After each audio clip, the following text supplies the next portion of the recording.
And rereading the Cave in the Snow, Dakinis came up quite a bit. Because I lived in Lahul. Lahul, land of the Dakinis. Yeah. I was a little. I got that there was some sort of dynamic going on there. I was a little fuzzy on relating to Dakinis. And We have a lama like Khandro Rinpoche. Khandro means Dakini.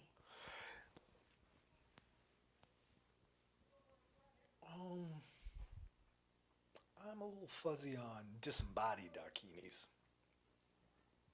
Oh, but the whole universe is full of many, many, many, many beings on many, many levels, and we see such a little tiny part.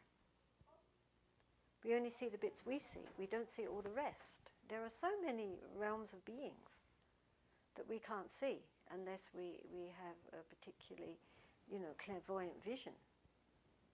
And so Dakinis just belong to one of the disembodied Dakinis belong to one of those lot. That's all. And they are especially vowed to try to remove obstacles and create good conditions for practitioners, the good ones.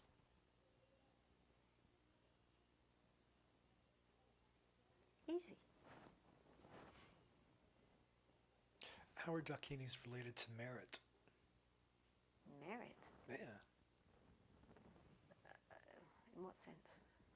That you have the merit to have auspicious connections happening and the merit not to have obstructions?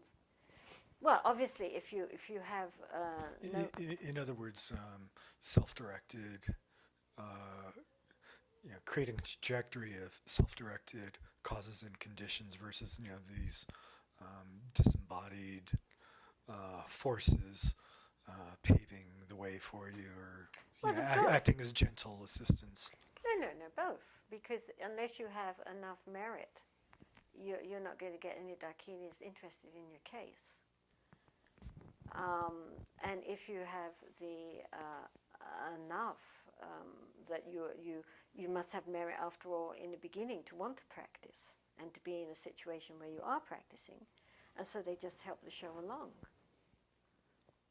I mean, they're part of your merit that you have Dakinis helping. Just as you could say, well, what's the point of having a teacher or donors and sponsors compared with your merit? But you wouldn't have a teacher and donors and sponsors if you didn't have any merit. They're all part of the same package, really.